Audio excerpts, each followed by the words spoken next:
Hello, dear friends. My topic for today is Pirkei Avot, the second chapter, Mishnah 14, and we are coming close to the end of Pirkei Avot, and the end of the second chapter of Pirkei Avot.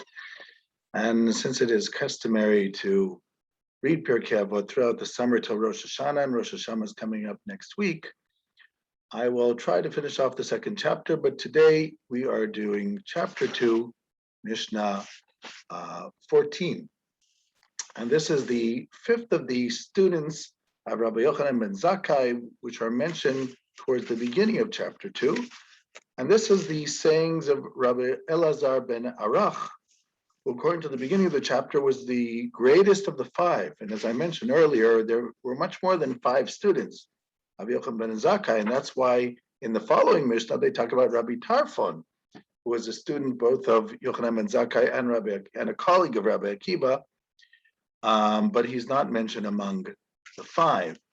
Now, as you remember also at the beginning, towards the beginning of chapter 2, they talked about Elazar ben Arakh being Mayan Hamit Gaber, like a wellspring of ideas, being able to have a penetrating ability when it comes to understanding ideas of Torah. It's a little hard to say text because the only written text that they probably had at the time was the Bible, the 24 books of the Bible. But of course, the Mishnayot were known probably by heart at the time, and the Baraitot, meaning the later collections, which eventually become written down, but were probably known verbally and orally at this point. So, also it says about Elazar ben Arakh, he says that the greatest attribute, positive attribute, is a good heart, and the worst attribute is a bad heart. And then about that, Rabbi Yochanan ben Zakkai said that his words are the greatest words of all. Now, let's try to understand again. Let's read what he has to say and try to understand it. Rabbi Elazar says, Havei shakud lilmod Torah. Be studious in your study of Torah. Veda masha tashiv lebikoros, and know what to say to a heretic. Veda lifnei mi ata amel, and know before whom you stand. As continuing, of course, all the five students, as was pointed out before by the Mishnah itself, they all have three sayings that are said in their name. And these three sayings are supposed to correlate to things that were said either about them or that they said themselves.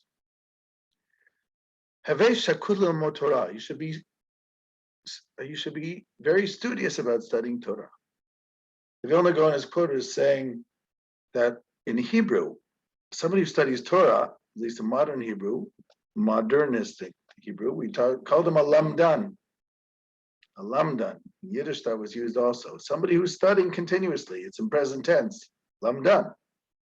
Because why is it a lamdan? It says it's a lamdan like a gazlan. A gazlan meaning a thief. So he says, what's a thief? Is a thief somebody who stole 40 years ago and changed their ways and maybe even paid it back, hopefully. A thief is somebody who continuously steals. Those are the people who we call thieves. So too, a scholar is not somebody who once studied.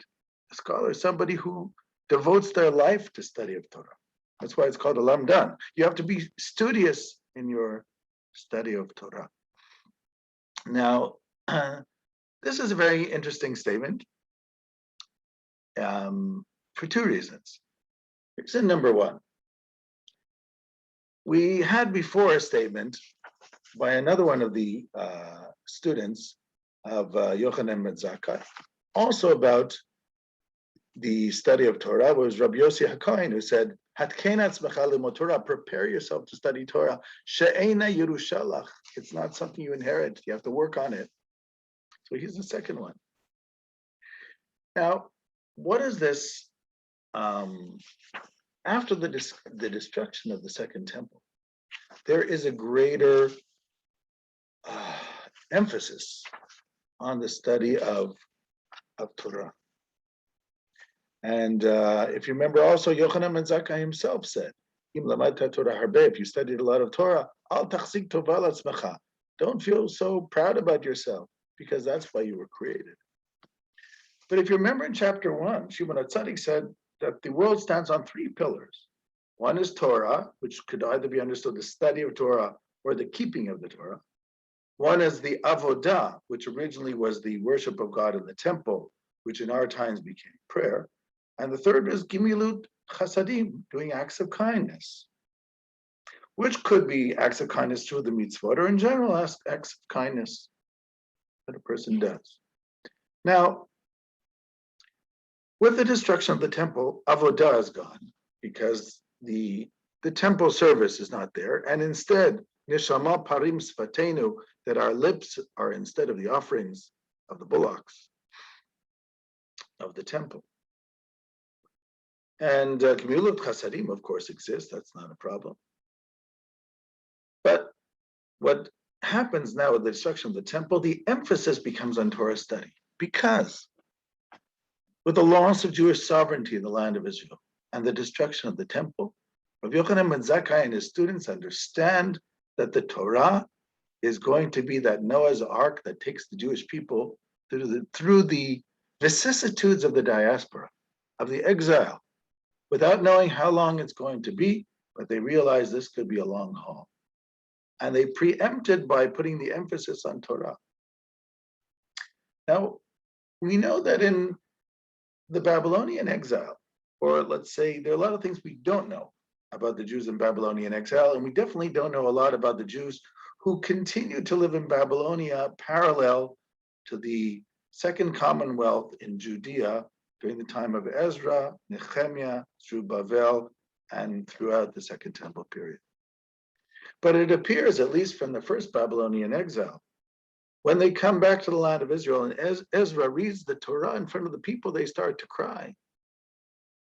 And they want to keep it because it seems that scholarship was among the Kohanim, among the tribe of Kohen, of the Levites in general, and the Kohanim in particular.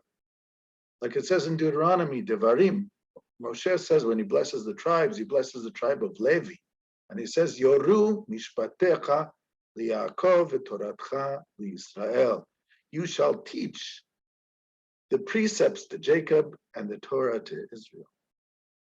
And also in the prophets, the prophet says, Ki siftei kohen yishmeru da'at, that the lips of the priest, of the Kohen, will keep knowledge. V'torah yalamdu mipihu, and they shall study Torah from his mouth, because he is an angel of God. Ki malach Hashem tzvaotu. So the Kohanim and the Levim were, since they didn't have land and they were supported by the people, it was seen their responsibility to teach Torah, so they were the scholars. By the way, out of the 5 students here of Yochanan ben Zakkai, 2 of them are Kohanim. But before that, if we look at the Second Temple order of things, of society, the Kohanim were not only running the temple, they were running the country. I guess they were considered the scholars. We know, as I mentioned earlier, when we talked about the Sadducees, they seem to be descended from the family of Tzadok, which were considered a very distinguished family of Kohanim, already mentioned by the prophets, like in Ezekiel. So they saw themselves as people in charge of the Torah. Maybe that was the reason why they had a problem with the Pharisees, the Prushim. How come non-Kohanim can be in charge of the Torah? By the way, in the early days of the Sanhedrin, there were quite a few Kohanim among the Pharisees. It was not an unusual thing. But this is the beginning of the democratization of the study of Torah. Not only the Kohanim are now the teachers. Any scholar can be a teacher. And the Talmud emphasizes this when it says that Gadol Mamzer Talmid Chacham Yoter Mikohen Gadol Am Haaretz. Greater is illegitimate.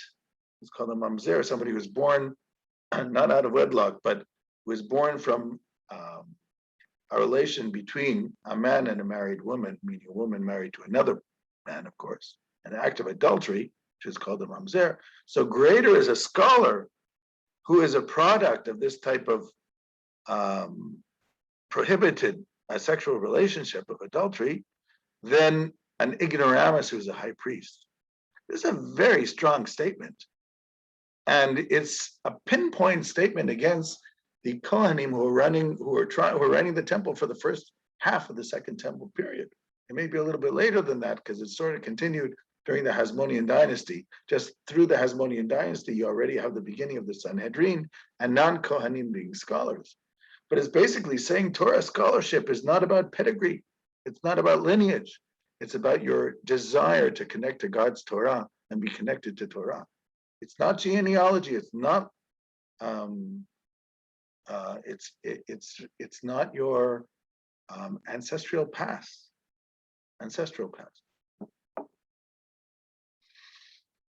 So anybody can be a great scholar if you apply yourself to it. Of course, there's also talent and ability, but I'm saying this is a democratization of Torah. And it continues specifically after the destruction of the Second Temple. Famous story in Brachot, where Rabbi Gamliel, when he was the president of the Sanhedrin, he didn't like everybody coming to study Torah. He thought it was for the elite, for those who are tocho kebaro, who's inside and outside, non-hypocrites, very straight people, should be tests. And therefore, he had a bouncer at the entrance of the Beit Midrash, kept people out, unless they were invited. And when he was replaced by Rabbi Elazar ben Azariah, the famous story in the Talmud in Brachot, so it says that they opened up about 400 rows of new students because there were a lot of people wanted to get in and could not. Again, the democratization of the study of Torah. Later on in Babylonia, it's even more. You have the idea of the Archei Kala. Everybody comes to the yeshiva twice a year, once in the month before Rosh Hashanah, where we are right now, and once in the month before Pesach, to study Torah for whatever amount of time they can. And if they come for one day a year, by Berav the Chad Yoma, that's okay. One day a year, perfect. Just show up and be there. So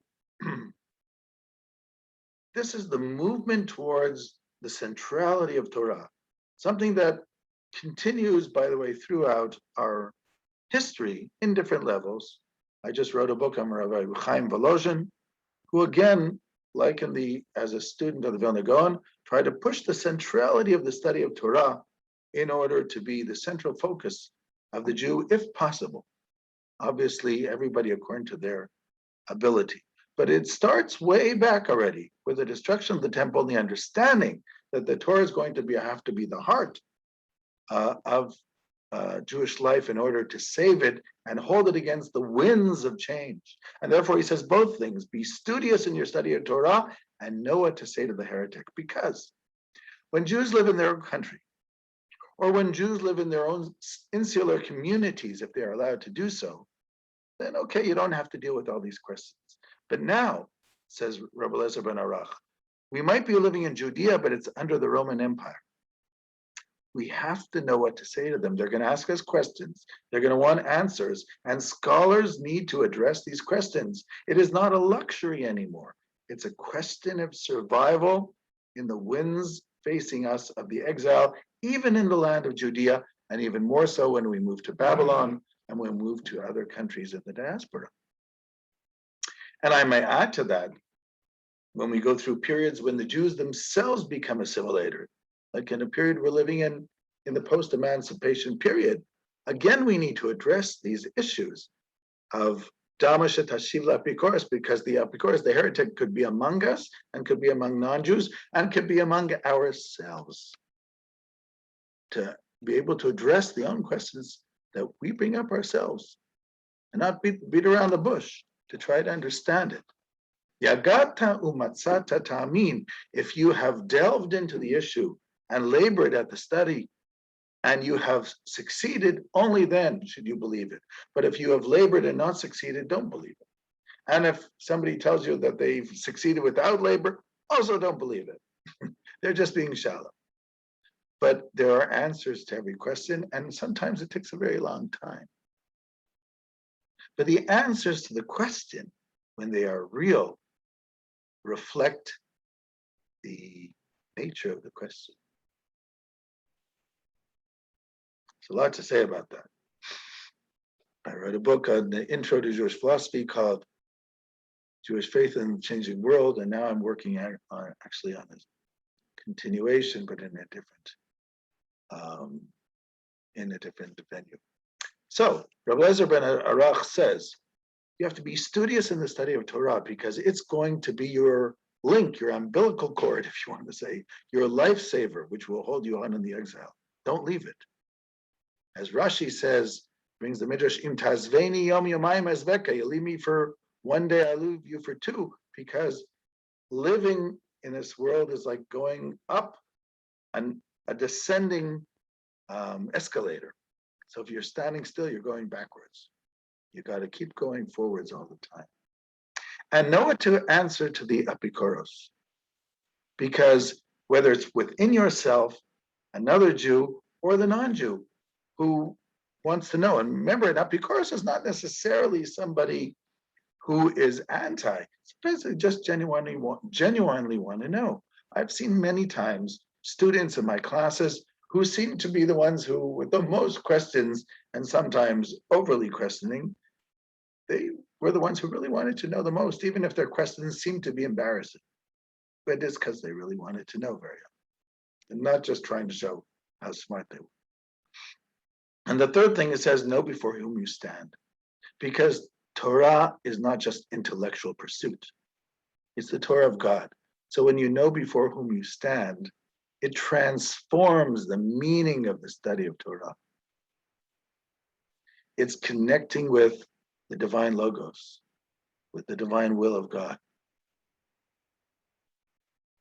And then he continues, and Baal Malachtecha, your employer is faithful, and he will pay you your reward in its due time. Now, we have three things here. The Maharal, but before I get to that, what's interesting about this story is that there's a very unusual story told about Rabbi Elazar ben Arakh in the Talmud in Shabbat 147 and in the Midrash Kohelet Rabbah, chapter 7. It seems that Rabbi Elazar ben Arakh, even though he was considered one of the greatest pupils of Yochanan ben Zakkai, his wife pushed him to go to a city called Emmaus, which was a Roman city in the Shfela, in the area of the Ayalon, the greener areas on the way to Ashkelon and Ashdod and places like that. And there was a city there with bathhouses, which it seems that its old name was Hamat, just like near Tiberia, you have a Hamat. And it had natural springs, and people liked going there. And so his wife wanted to live there, so he did. He figured, my scholar friends will follow me. We'll build a little community here. Everything will be fine, but he did not. And he became a lone scholar, and it was very difficult for him. The Talmud says that he forgot his study. He forgot his study. And one day he comes to the synagogue and they call him up for an aliyah. And of course, in those days, people read the aliyah by themselves. It wasn't the Torah reader who read on their behalf. And it was Shmot, HaChodesh Hazeh, chapter 12. And instead of reading HaChodesh Hazeh Lachem, Rosh Chodashim, this month for you is the first of the months. Instead of HaChodesh Hazeh Lachem, this month is for you, he read HaCheresh Haya Libam. Their hearts were deaf. Meaning he read it wrong because he forgot his Torah so much, he couldn't even read straight in the Torah scroll. That's the story in the Talmud. It was that bad. And some of the scholars who were there in the synagogue were shocked. This is Eliezer ben Arakh. He can't even read the Torah. What's going on? And it says that they davened, they prayed on his behalf, and he was healed and his Torah came back. Now, there are many ways to explain this. If it's important to you to go into what the medical condition might have been, it could have been a temporary stroke, but that's not the point of the story. The point of the story is, you must be studious. And this is Eliezer ben Arakh said, you have to be studious in Torah. You could lose it. And even if you're not going to lose it in such a dramatic way, like in this story, but you have to continue to use it. As I say, the human mind is like a muscle. Use it or lose it. And if you use it, od yenuvun b'seva, that even in your elderly years, you shall be fresh and fruitful in your ideas, as it says in Tehillim chapter 92. Od yenuvun b'seva, chapter 91. The shenim v'ra'ananim, there will be prosperous and youthful even in their old age. So the mind, by the way, it's known also in general that one of the best ways to prevent dementia is by constantly using the mind and training it. This is what King David says, Odi nivun b'seva, tzaddik k'tamar yifrach, that a righteous person is like a date palm. So keep learning Torah because you don't want to lose it. And know what to say to the Epicurean. In other words, by that story, you can actually reinterpret this Mishnah. Maybe it's not the heretic, but the original Epicurean who believed that live for today because tomorrow, who knows what. So, in other words, you're always taking a risk when you're running after material life because somebody once said, God doesn't always give it two hands. And if you have Torah, you maybe don't need other things. The Vilna Gaon says on Mishlei, on the verse, Orech yamim b'yamina u'v'smola oshev v'kavod. Lengthened days is on the right hand, and on the left hand you have riches. So he says lengthened days is the study of Torah. Torah is on the right hand, riches is on the left. Sometimes you have to choose. It's true that you had great scholars who had both, like Rabbi Yehuda Nasi, who was both a great scholar and also had wealth. But the Talmud actually says that he was not a materialistic person at all. He had wealth, but it didn't interest him. So you can have wealth. I'm not saying a Torah scholar cannot, but it's a question of also picking your ideals and your values. The Vilna Gaon, who lived his life almost like an ascetic, was not a poor man. His salary was definitely at least middle class, according to the writings of Shel Stamfer. So, I mean, that's not, but he decided to make Torah his life. So, what are the three things that Elazar says? You have to study Torah studiously, know what to answer to the Epikoros, and know before whom you're standing. One last thing. The Maharal of Prague explains that in all these 5 Mishnayot, there are 3 things. He says, why 3? Interesting idea. He gives 2 explanations. Explanation number 1, which in general we have this in Kabbalistic texts and also in Midrashic ideas. The idea of what he calls Yamin, Smol, Ve'emsa, right, left, in the middle.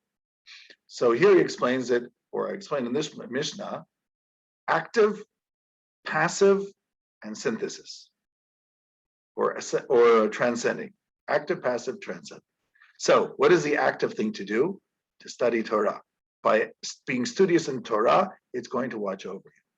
The passive thing, what to answer the heretic.